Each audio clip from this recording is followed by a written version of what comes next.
Texas summer, 1945. Smoke drifted thick across Camp Swift, carrying the smell of mesquite and slow-cooked beef through barbed wire and into the wooden barracks where 200 German women sat in silence. They had crossed an ocean as prisoners of war, expecting degradation, starvation. The cruelty they had been promised would greet them in America. Instead, Sergeant William Hayes stood at a massive steel pit, turning ribs with tongs, while his wife Sarah arranged checkered tablecloths on long wooden tables. The women watched through the fence. None of them understood what was about to happen.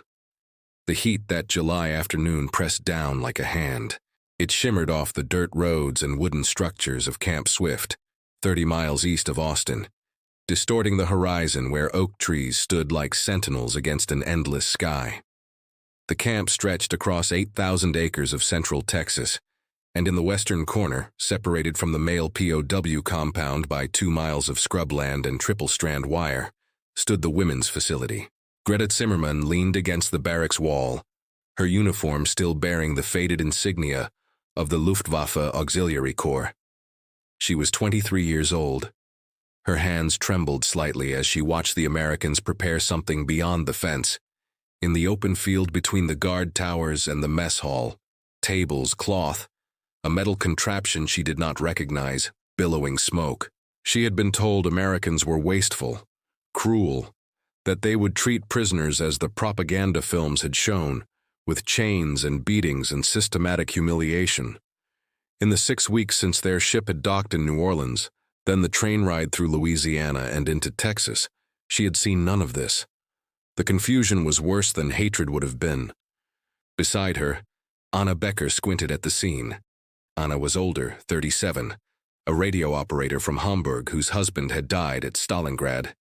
Later in her diary, she would write that the smoke smelled nothing like the fires in Hamburg, nothing like the phosphorus that had turned her city into an inferno. This smoke carried sweetness. It made her stomach tighten with something she had forgotten was hunger. The guards had mentioned it that morning. There would be a gathering, they said, a celebration, Independence Day, the 4th of July. Greta knew the date meant something to Americans, but the propaganda had never bothered explaining their holidays, only their supposed barbarism. Corporal Davis, a lanky man from Oklahoma with sunburned forearms and a gap-toothed smile, had tried to explain. He spoke slowly, gesturing with his hands. "You folks are invited," he said. "Gonna be food, music." His German was terrible, but he persisted. "It's our birthday," he said finally. "America's birthday, we share with friends. Friends." The word hung in the air like something foreign and impossible. By noon, the preparation had transformed the field into something surreal. Sergeant Hayes worked the massive pit he had built himself, constructed from salvaged oil drums and steel grating. The mesquite wood he had chopped that morning crackled beneath racks of pork ribs, beef brisket, chicken halves. Fat dripped onto coals and sent up bursts of flame that he tamped down with careful attention. His wife Sarah moved between tables, setting out mason jars of sweet tea, bowls of potato salad, cornbread wrapped in cloth. The male POWs from the eastern compound had been brought over first. They stood in clusters, uncertain, watching the Americans work. Most were Wehrmacht regulars captured in France after D-Day, farm boys from Bavaria, and factory workers from the Ruhr. They had expected work details, rock breaking, fence digging. Not this. Then the women arrived, escorted by 3 female guards from the Women's Army Corps. Captain Helen Morrison led them, a schoolteacher from Iowa who spoke fluent German, and had been assigned to the women's compound specifically because of her language skills and her belief that rehabilitation was possible. She had written in her official report to base command that the German women were not fanatics, most of them, just ordinary people caught in extraordinary circumstances who needed to see that America represented something different than what they had been taught. The women walked slowly. Greta felt every eye on them, male prisoners and American soldiers alike. The sun beat down mercilessly. Dust rose with each step. When they reached the field, Captain Morrison gestured toward the tables. "Please," she said in German. "Sit. Be comfortable." Comfortable. Another impossible word. The first moment of transformation came quietly. Sergeant Hayes, sweat darkening his collar, carried a tray of ribs to the nearest table where a group of women sat frozen in place. He set it down gently. The bones gleamed with dark sauce, the meat pulling away tender. Steam rose. The smell was overwhelming, rich and smoky and complex. "Help yourselves," Hayes said through Captain Morrison's translation. "Plenty more where that came from." No one moved. The women stared at the food as if it might vanish. In Germany, rations had collapsed by 1944. Bread came in fragments. Meat was memory.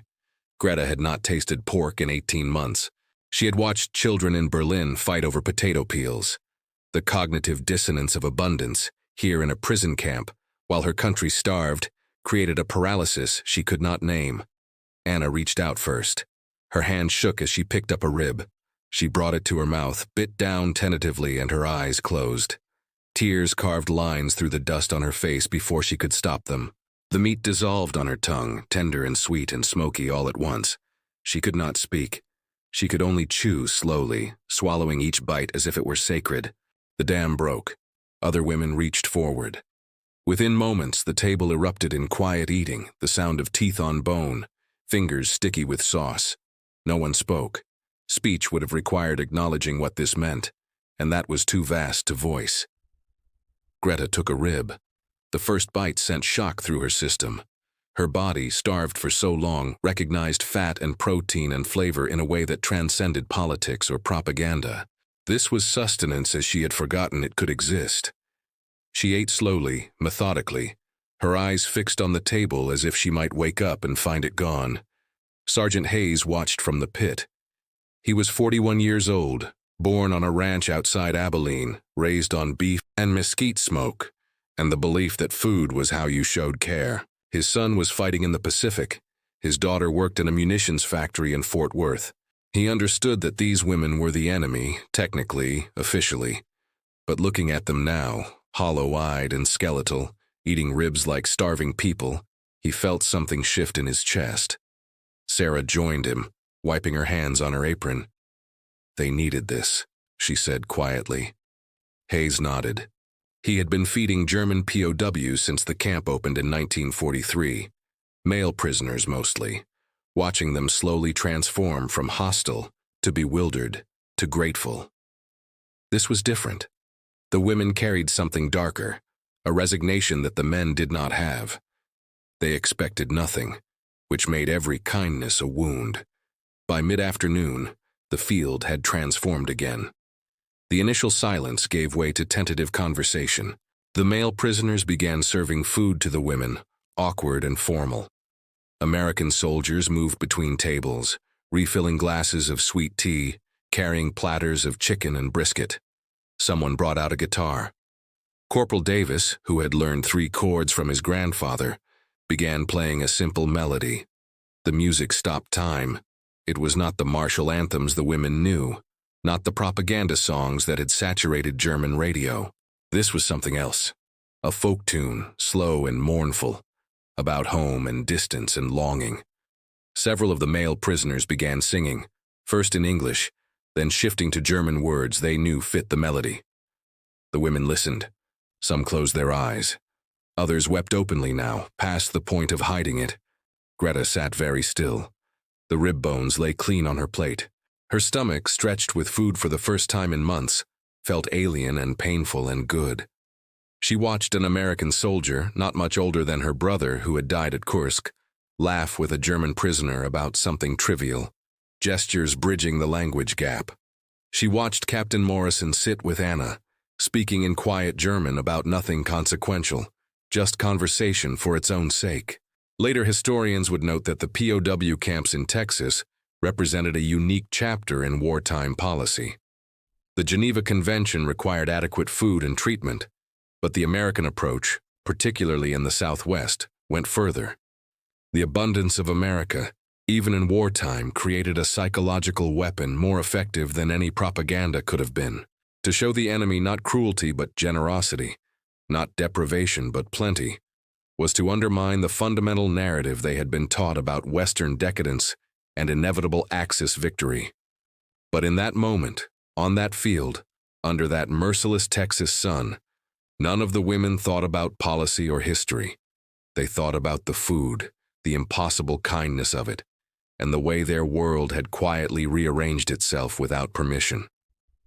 The barbecue continued into evening. As the sun descended toward the horizon, painting the sky in shades of amber and crimson, the heat finally broke. A breeze moved through the oak trees. Sergeant Hayes pulled the last rack of ribs from the pit, while Sarah brought out peach cobbler she had made that morning, the fruit sweet and sticky beneath a crust that crumbled at the touch. Greta accepted a bowl from an American private who smiled and said something she did not understand. She tasted the cobbler. The sweetness was almost painful. In Germany, sugar had vanished into memory. Dessert was a concept from childhood. The peaches, soft and warm and perfect, tasted like a world that should not exist while her country lay in ruins. She thought about her mother in Dresden, if she was still alive, if the city still stood. The last letter had come 4 months ago, before the firebombing, before everything. Greta had no way of knowing what remained. But here, in Texas, in a prison camp, she ate peach cobbler while American soldiers joked and prisoners smiled tentatively, and the boundary between enemy and human blurred into something she could not name. Anna sat beside her, scraping the last of the cobbler from her bowl. She spoke quietly, almost to herself. "I thought they would hate us," she said in German. "I thought we deserved hatred." Greta did not respond immediately. She watched Sergeant Hayes load another platter, watched him distribute food with the same care he might show family. She watched Captain Morrison laugh at something a prisoner said. She watched Corporal Davis try to teach several of the younger women a dance step, clumsy and earnest and ridiculous. "They should hate us," Greta said finally, "but they feed us instead." As darkness fell, someone lit lanterns. They hung from poles driven into the ground, casting warm yellow light across the tables. The guitar music continued, joined now by a harmonica that one of the prisoners had been allowed to keep. The melody drifted across the field, mingling with laughter and the low murmur of conversation in 2 languages. Sergeant Hayes sat on a bench near the pit, the coals still glowing faintly. Sarah brought him a plate of brisket and cornbread. He ate slowly, watching the prisoners eat, watching the guards relax, watching the war dissolve for a few hours into something resembling normalcy. A young woman approached him tentatively. She was perhaps 19, thin as wire, her uniform hanging loose. She spoke in broken English. "Thank you," she said carefully. "The food, thank you." Hayes nodded. "You're welcome, miss. You need more. You just holler." She did not understand holler, but grasped the meaning. She smiled, fragile and brief, then returned to her table. Hayes watched her go. He thought about his daughter, about the letters she sent from the munitions factory where she assembled shells that might have killed this girl's brothers or father. The cognitive loops were impossible to resolve. So he focused on what was immediate: hunger and food, deprivation and abundance, the simple transactional grace of providing a meal. Captain Morrison joined him, carrying a glass of tea. "Hell of a day," she said. Hayes grunted agreement. "They eat like they forgot food could taste good. Most of them probably did." Morrison watched the women at the tables. The younger ones had started to relax, talking among themselves with more animation. The older women remained quiet, but their shoulders had lost some of the rigid tension they carried everywhere. "They're not monsters," Morrison continued. "They're just people who believed the wrong things." Hayes considered this. His son's letters from the Pacific spoke of Japanese soldiers who fought with suicidal intensity, convinced of divine righteousness. The propaganda war was as real as the shooting war. But here, in Texas, with barbecue and peach cobbler and lantern light, the propaganda could not sustain itself against the evidence of kindness. "You think this changes anything?" Hayes asked. "Long term, I mean, when they go home." Morrison sipped her tea. "I think it plants a seed. Maybe that's enough." By 10 o'clock, the field began to clear. The guards gently suggested it was time to return to the barracks. The women rose slowly, reluctantly, as if afraid the day might vanish with the darkness. They filed past the tables, past Sergeant Hayes, who nodded to each of them, past the cooling pit where the smell of mesquite still lingered. Greta walked with Anna and several other women from their barracks. The night air was cooler now, almost pleasant. Above them, stars spread across the sky in configurations she did not recognize. Different stars, a different hemisphere, a different world entirely from the one she had known. Anna broke the silence. "What do we do with this?" she asked quietly in German. "How do we carry this?" No one answered. The question was too large. They had been taught that Americans were soft and decadent, that German strength and discipline would inevitably triumph. But strength had led to starvation, discipline had led to ruin, and here, in the supposed land of decadence, prisoners ate better than civilians in Berlin. One of the younger women, a girl named Liesel, who had served in an anti-aircraft battery near Hamburg, spoke up. "My father told me the Americans would work us to death, that they showed no mercy to prisoners." Greta glanced at her. "And?" Liesel was quiet for a moment. "And I don't know what to believe anymore." In the weeks that followed, the barbecue became a reference point. The women spoke of it in fragments, comparing the abundance of that day to the scarcity of their regular meals, which were themselves far better than what they had known in Germany. The guards noticed the change. The hostility that had characterized the first weeks after their arrival had softened into something more complicated. Not exactly friendliness, but a tentative acknowledgement of shared humanity. Captain Morrison documented the shift in her reports. She noted that disciplinary incidents decreased, that the women began engaging in conversation with guards, asking about America, about Texas, about things beyond the wire, that several of them requested books in English, wanting to learn the language better. Small things, but significant. Sergeant Hayes continued his work with the same steady attention. He prepared meals for the prisoners, both male and female, with the care he had learned from his mother on their ranch. Food was communion, she had taught him. Food was how you told someone they mattered. It was not complicated philosophy, but it was effective. One afternoon in August, 3 weeks after the barbecue, Greta encountered Hayes near the supply building. She had been assigned to kitchen duty, helping prepare vegetables for the evening meal. She saw him carrying a sack of potatoes and approached tentatively. "Sergeant," she said in careful English, "I want to say thank you for the food, the special day." Hayes set down the sack and regarded her. His face was weathered from years of sun, creased with smile lines. "You're welcome," he said. "You settling in all right?" Greta searched for words. "It is difficult to understand." "What's difficult?" "This." She gestured vaguely at the camp, at America, at everything.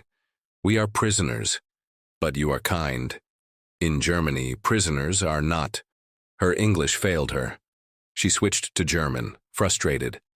"Es ergibt keinen Sinn." Hayes did not speak German, but he understood the sentiment. "Nothing makes sense," he said. "War makes sense least of all." They stood in silence. Heat shimmered across the camp. In the distance, a work detail moved along the fence line, prisoners and guards working side by side to repair a section damaged by a summer storm. The boundary between captor and captive, enemy and ally, had blurred into something neither of them could articulate. "You keep your head down," Hayes said finally. "Do your work. War'll end soon enough, and you'll get to go home. Build something better than what was." Greta nodded, though she was not sure what home would mean when this was over. Dresden might be rubble. Her family might be gone. Germany itself was being carved apart by armies closing from east and west. Home was an abstraction now, a memory that might no longer correspond to any physical place. But she thought about the barbecue, the ribs and the cobbler and the impossible kindness of abundance shared freely. She thought about Sergeant Hayes standing at his pit, serving food with the care of a father feeding children. She thought about American soldiers who smiled instead of sneering, who treated prisoners like people instead of vermin. Maybe that was the seed Captain Morrison had mentioned. Maybe that was what she would carry back with her, if she survived to make it back at all. Not the propaganda about American weakness, but the evidence of American generosity. Not the mythology of enemies, but the reality of humans choosing kindness when cruelty would have been easier. September brought rain. The Texas heat finally broke, and thunderstorms rolled across the plains with biblical intensity. The women watched from barracks windows as lightning split the sky and water turned the camp roads to mud. The rhythm of camp life continued unchanged. Work details, meals, evening roll call. But something had shifted permanently. Anna began teaching English to several of the younger women. She had been a school teacher before the war, and the act of instruction gave her purpose. They gathered in the barracks after supper, huddled around a single lantern, parsing out the strange sounds and structures of the language. Anna used phrases she had learned from Captain Morrison, from the guards, from the brief conversations that now happened regularly. "How are you today? The weather is fine. Thank you for your kindness." Simple sentences, but they represented a bridge. Language was the first step toward understanding, and understanding was what would make it impossible to sustain the hatred they had been taught. Greta participated in the lessons, though her attention often wandered. She thought about what would come next. The war news filtered through the camp in fragments. Germany was collapsing. Hitler was dead. Cities were surrendering. The end was close, inevitable, catastrophic. What happened to prisoners when the war ended? Would they be sent home immediately? Would they be held for years? Would there be a home to return to? One evening in late September, Captain Morrison gathered the women in the mess hall. She stood at the front of the room, holding a sheaf of papers. Her expression was serious, but not unkind. "I have news," she said in German. "The war in Europe is over. Germany has surrendered unconditionally. You are no longer prisoners of an enemy nation. You are displaced persons under Allied authority." The words hung in the air. Several women began weeping. Others sat stunned. Greta felt nothing. A vast emptiness where emotion should have been. The war was over. Germany had lost. Everything they had known, everything they had been taught to believe, had crumbled. And here they sat, in Texas, fed and sheltered by the enemy they were supposed to hate. Morrison continued, "You will remain here for now. The logistics of repatriation will take time, but I want you to know that you will be treated fairly. You will be helped to return home when it is possible and safe." "What if there is no home?" Anna asked quietly. Morrison's expression softened. "Then we will help you find one." The barbecue in July had been followed by others. Not as elaborate, but regular. Sergeant Hayes made it a point to organize outdoor meals once a month, believing that the ritual of shared food continued to bridge the impossible gap between captive and captor. By October, the gatherings had become almost normal, expected, something the prisoners looked forward to. Greta found herself helping with preparation.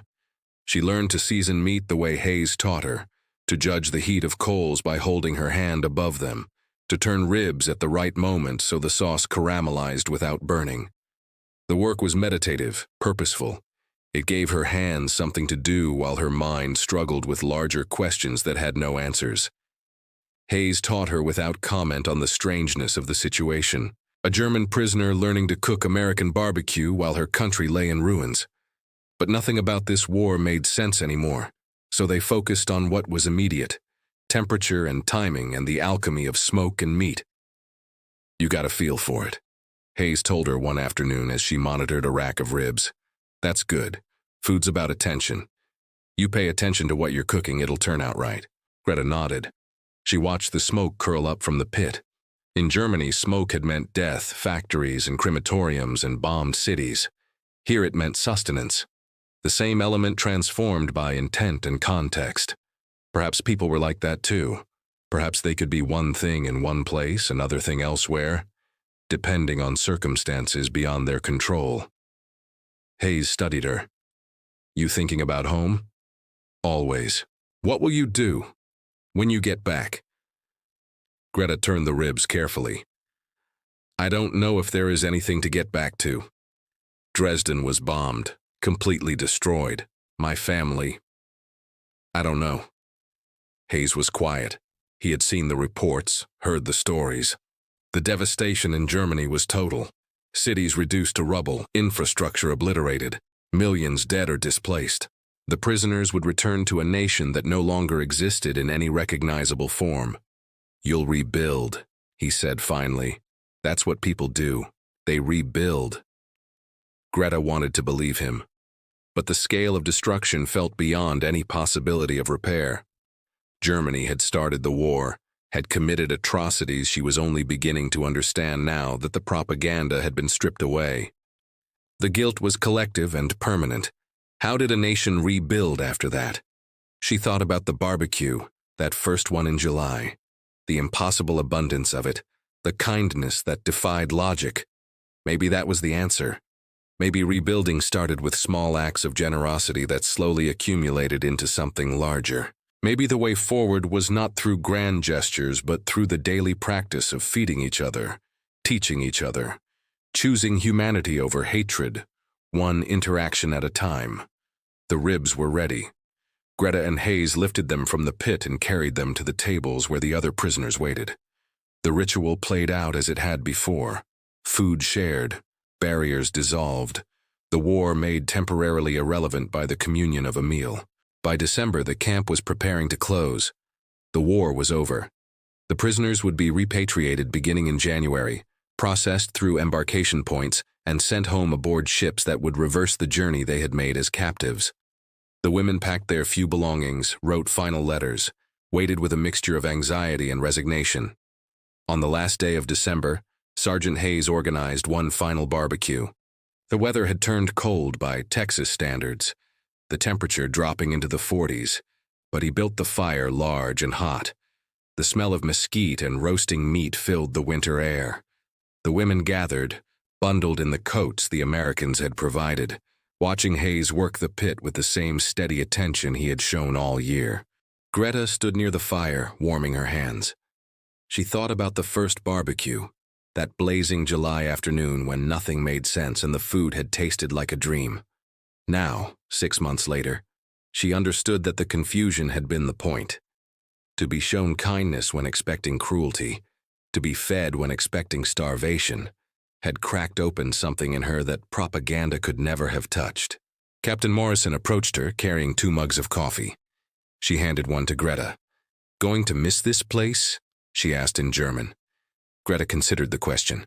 "Miss is not the right word, but I will remember. What will you remember most?" Greta gestured toward the pit. "This. The food. The way you showed us we were wrong about everything." Morrison smiled, sad and genuine. "We're just people. That's all we ever tried to show you. But that was the lesson," Greta said. "We were taught you were less than people, soft, decadent, weak. But you were stronger than us precisely because you could afford to be kind." They stood in silence, watching the smoke rise. Hayes pulled the meat from the pit and began carving brisket, his movements practiced and sure. Other women gathered around the tables, talking quietly among themselves.